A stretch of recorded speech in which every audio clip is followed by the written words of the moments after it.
The tomb, at the Dra Abul Nagar necropolis, contains mummies, sarcophagi, statuettes, pots and other artifacts, according to Egypt's Ministry of Antiquities. It belonged to Amenemhat, which means the god Amen is in the forefront, and his wife Amenhotep, said Mustafa al-Waziri, who led the Egyptian team which unearthed the 3,500-year-old tomb. While Amenhotep is usually a man's name, Waziri said, the team found references inside the tomb that indicated she was the lady of the house. CNN was the first media outlet to be given access to the tomb on the day of the announcement. An entrance, uncovered in the courtyard of another tomb, leads to a square chamber where, in a niche, Amenemhat is pictured with his wife in a partly damaged duo sandstone statue, Waziri said.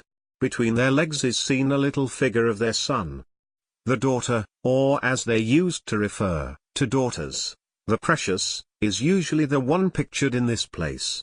If the family have no daughters, they would take their daughter-in-law. It is unusual to see the son, said Waziri. The owners belong to the 18th dynasty of Egypt. The tomb appears to have been reused, as sarcophagi from the 22nd and 21st dynasties were found as well, said Minister of Antiquities Khaled El-Enani. Statues discovered in the tomb, whose owners belong to the 18th dynasty. It had two burial shafts, one of them probably dug for the mummies of Amenemhat and Amenhotep. Archaeologists found mummies, sarcophagi and funerary masks carved in wood, along with statuettes of the goldsmith and his wife. Archaeologists also found the mummies of a woman and her two adult children in another burial shaft in the courtyard.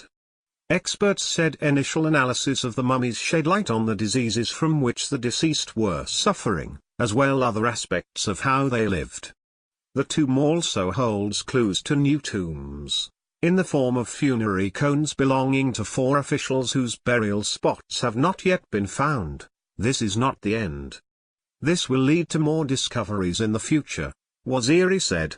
Authorities put a number of the findings on display outside the tomb, including statues, pots and funerary masks. The clue that led to the tomb unveiled Saturday was in fact uncovered in another 3,500-year-old tomb unearthed in April in the same area, he said.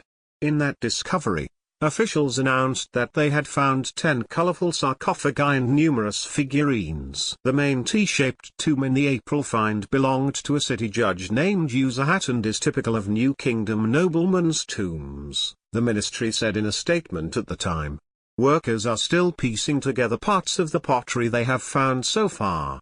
Egyptian archaeologists have also found several other tombs and statues in other areas of Egypt this year.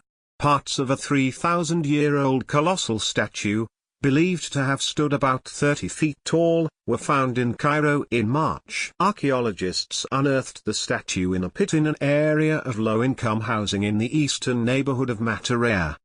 This story has been updated to clarify the translation of Amenemhat's name made by Egyptian officials during Saturday's news conference.